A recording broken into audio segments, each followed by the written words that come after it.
Hello children, let us begin the lesson. Today we are going to learn about water.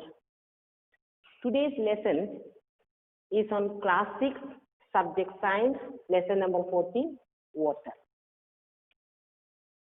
In our previous lesson we have learned that when water is heated it changes into vapor. Secondly, water vapor rises up and forms clouds. Thirdly, rain is the main source of fresh water on the earth. Fourthly, ponds, lakes and rivers have fresh water. In this lesson, we are going to study uses of water. Secondly, states of water. Thirdly, water cycle. Fourthly, sources of fresh water and conservation of water. Now let us see uses of water. Water is essential for life. It is needed for several life processes in living organisms.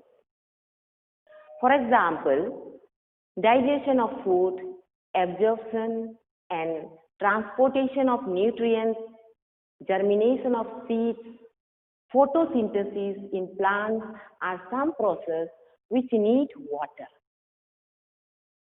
Water is also useful to us in many other ways. Let us discuss some of them. In homes, how do we use water? Water is used for various purposes in our day-to-day life.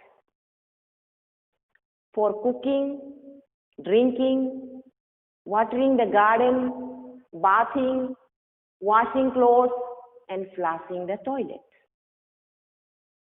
Water that can be safely used for human consumption is called potable water. For drinking water, we mainly depend on rivers, lakes, wells, and underground water resources. We use water for agriculture also. Farmers use water to irrigate their fields to grow crops. Clean water must be used to grow food crops. In industries, all kinds of industries use water. For example, water is used in processing and manufacturing of plastic, paint, leather, fertilizer, chemicals, fabrics, and food products.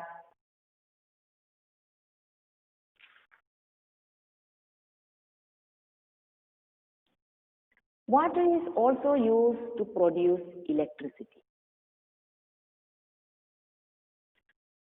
Flowing water is the source of energy. This energy is converted into electricity in hydroelectric power stations. Our country has many hydroelectric power stations located on big dams. Bharat Ratna winner Sir M. Visvesvaraya, the father of modern Mysore state, now Karnataka, was responsible for building the very big electricity generation plant in Asia at Sivana Samudram near Mysore in 1894. Now let us see the states of water. In nature, water exists in all three states. The polar regions of the earth and the mountain peaks are covered with snow. Ice is the solid state of water. The rivers, ponds, lakes and ocean have water in the liquid state. Air contains water vapor, which is the gaseous state of water.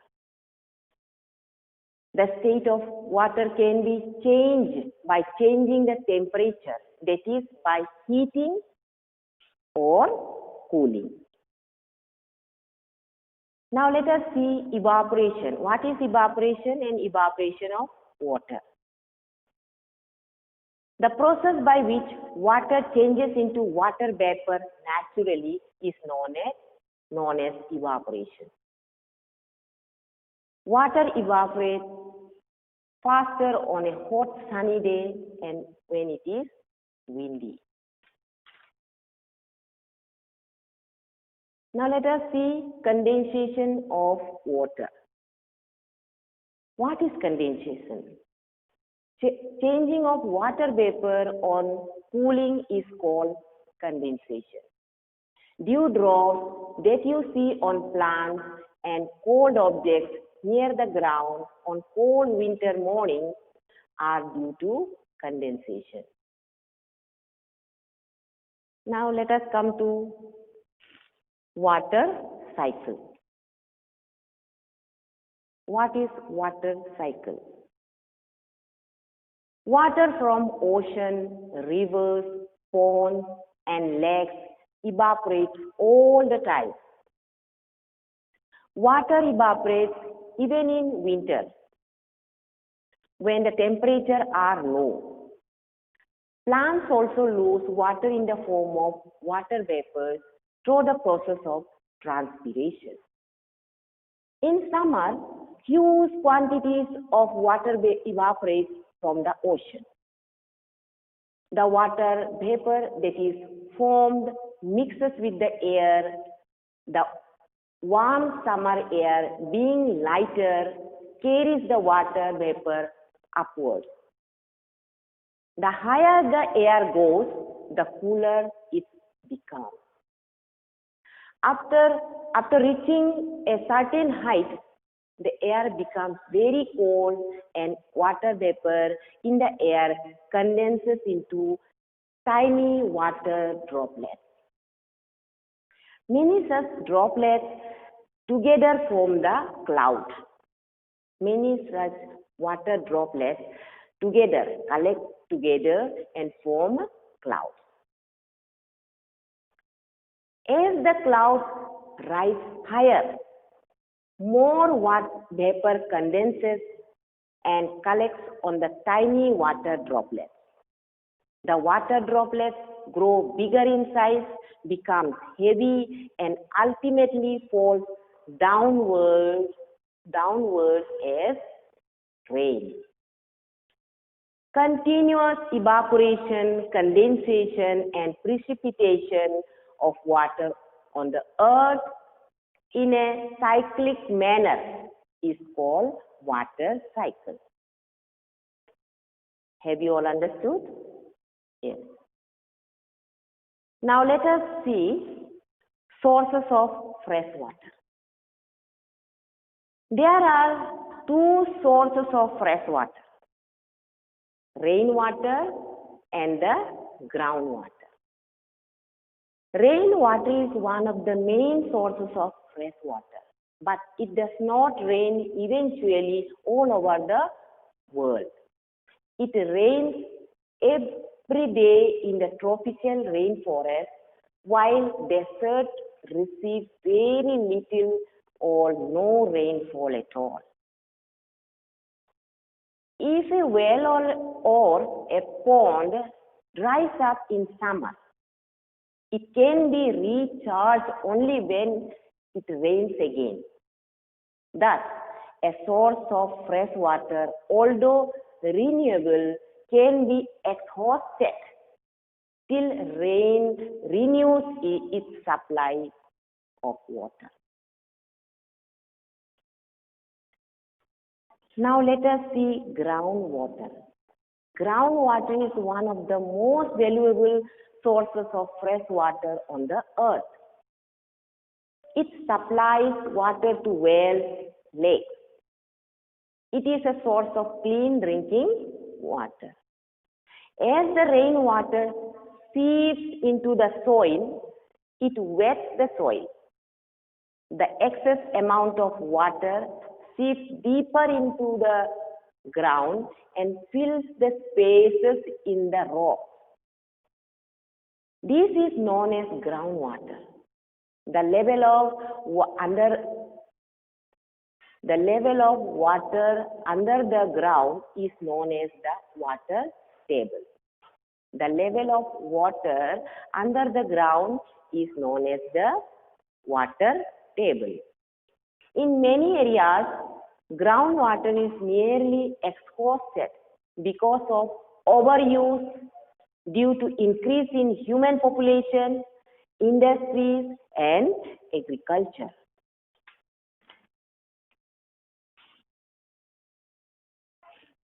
Now let us see conservation of water. The requirement for water is increasing by the day, mainly due to increase in population. In many places in our country, fresh water sources dry out in summer. This creates water shortage.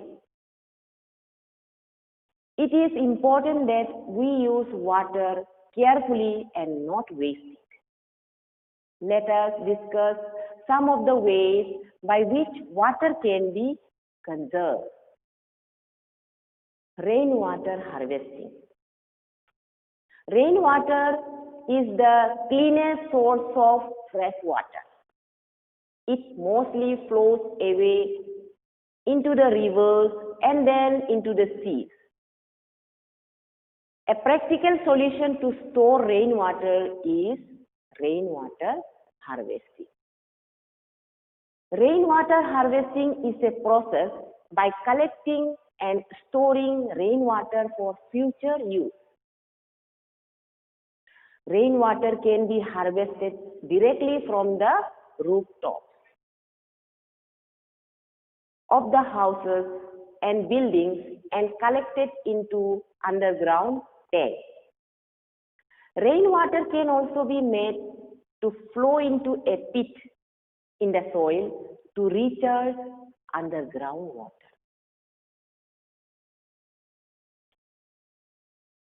Now, benefits of rainwater harvesting. So, what are the benefits of rainwater harvesting? Firstly, it increases the availability of water.